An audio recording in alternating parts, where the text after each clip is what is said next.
Hi guys. Now that I have my captioning figured out, we should be able to do anywhere from 5 to 25-minute lectures, no problem, without stopping, minus some kind of major catastrophe in the house. You have my full attention for the next 15-20 minutes.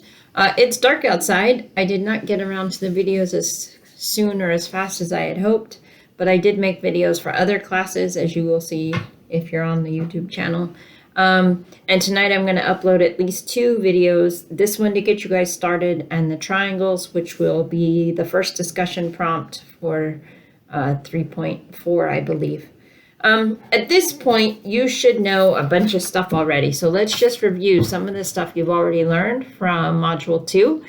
You should know the difference between active and passive voice. Active voice, subject, verb, object. The person, place, or thing doing the action is listed before the action. And I want to remind you that there are 2 kinds of verbs. So I'm giving a lot of feedback actually on your Module 2 documents. I'm going to keep coming back to this. If you don't know sentence structure and sentence structure diversity, you are not a good writer. There's no follow-up to that. You have to know the comma rules, you have to know the sentence patterns, and you have to know how to creatively mix and match them. I'm doing a lot of personalized instruction in those comments, so make sure that you read them, make sure that you watch them, make sure that you have a conversation with me if necessary. So any sentence that has the subject, then the verb, then the object, so that we know what's happening, is considered an active voice sentence. Sam hit the ball. Sam is the subject, hit is the verb, the ball, of course, is the object. Now, you should also know passive voice sentence, and that's kind of the opposite, right? Passive voice happens when we talk in past tense, but it also happens when the object or recipient of the action is listed first, before the verb and the subject. So let me give you a couple of examples. At my house, it goes something like this. Who ate the cake? And my children say to me, it was eaten. The cake was eaten. That's not what I'm asking, actually. In English, we want to know who did it. That's why it's called the King's language. Who should we hang, right? Credit or blame. To say the cake was eaten, there's a huge part of something that the audience, the reader, doesn't know, and that is who did it. And so this is considered passive voice. Now, we could say, the cake was eaten by Tom, but why not then tell us Tom's name first? This is passive sentence.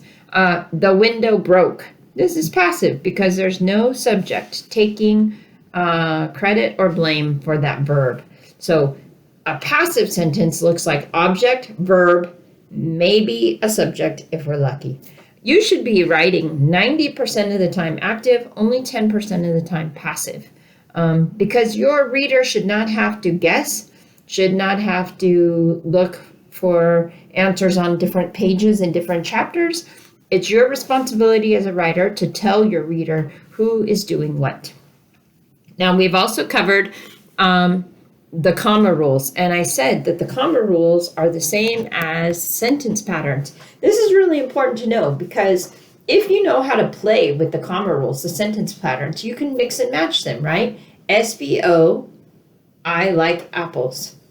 Transition, comma, SVO. However, comma, the store is out of them. S, comma, detail, comma, VO.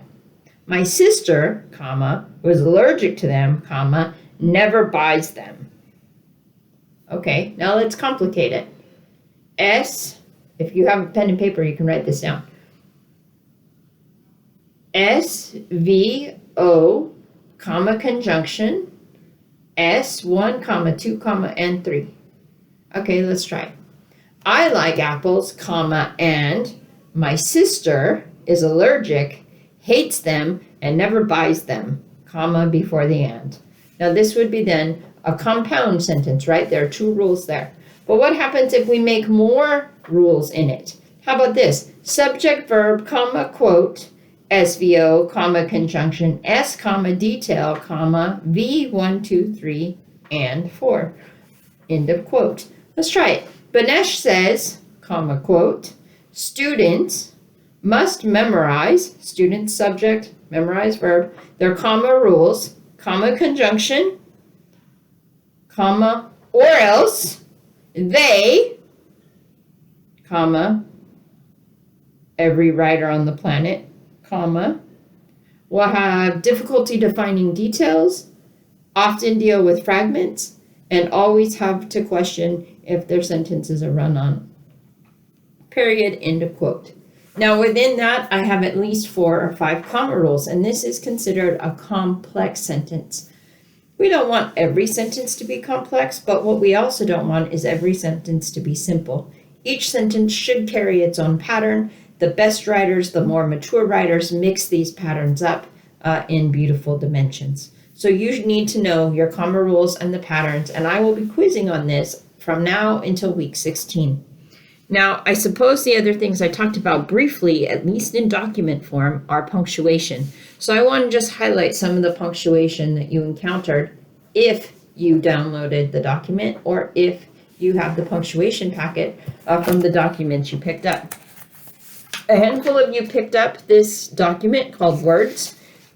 Within it, it talks about everything we've discussed, transitions, baby words, same sounding words, homophones, antonyms, and things like this. We also have passive and active voice, but the next section in this beautiful packet is called punctuation. So Canvas had this for download. If you picked up a packet, it's in your handout. And I go through every single punctuation rule that there is. Punctuation is message. It's not something you add to. Punctuation is message. And I'm going to eventually put out an exercise that will demonstrate this. But I want you to really pay attention to this punctuation document. Pay attention to hyphens, double dashes, colons. Pay attention to ellipses. They have specific academic purposes, as well as brackets. Ellipsis is when you leave out quoted material. Brackets is when you add your own comments to quoted material. And then parentheses. I saw a lot of people in the paragraphs about the potatoes use parentheses to offer some kind of sub-commentary. This is wrong. Parentheses, they're only used for 3 things. 1 is to define acronyms. 2, you use parentheses to give number-based data. And 3, and this is the most important, use parentheses to provide source citation information, typically author's last name and page number if there is one. So this document in front of you, really, really important to get to know it because I go every single punctuation mark. I talk about exclamation marks being a terrible thing because they indicate volume. I talk about commas. You only use commas if it's one of the 5 rules. If it's not one of the 5 rules, don't use it, okay? This is important, and I'll be quizzing on this as well.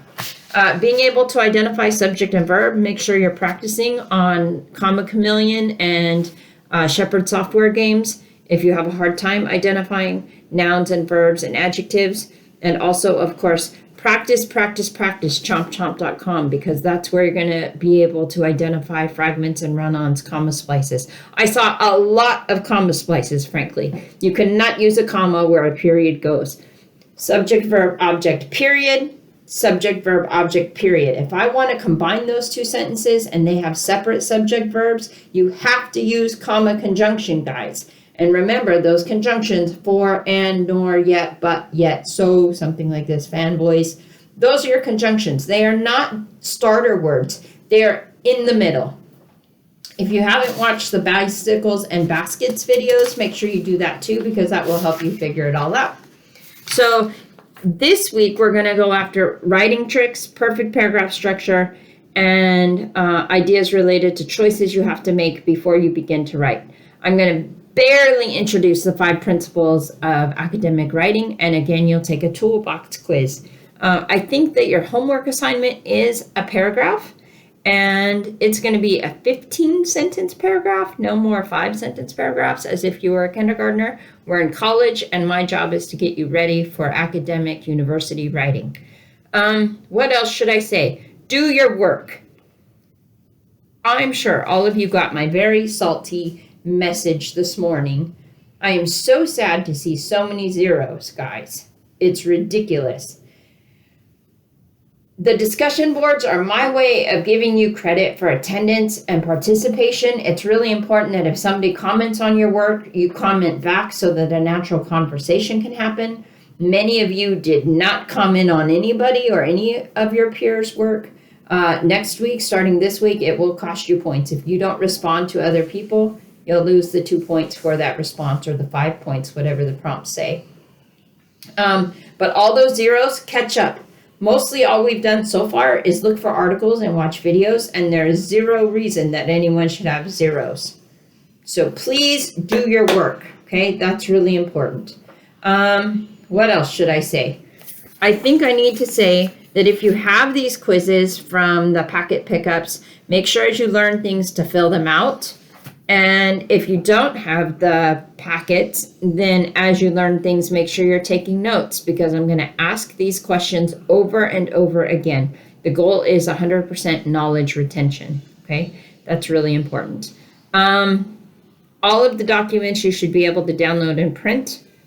I live right here in Indio, so the offer is still open for you to pick up packets. I will be at the hospital all day tomorrow with my family, but the day after tomorrow, I will be home. So Wednesday, Thursday, Friday, you can certainly stop by and we can do a drive-by pickup, me in my mask, and I'll wave to you. Probably won't look like a professor then either, but at least I can explain to you what you're grabbing. Are you guys ready? Triangles are next. Do your work, please. I'll talk to you in a minute.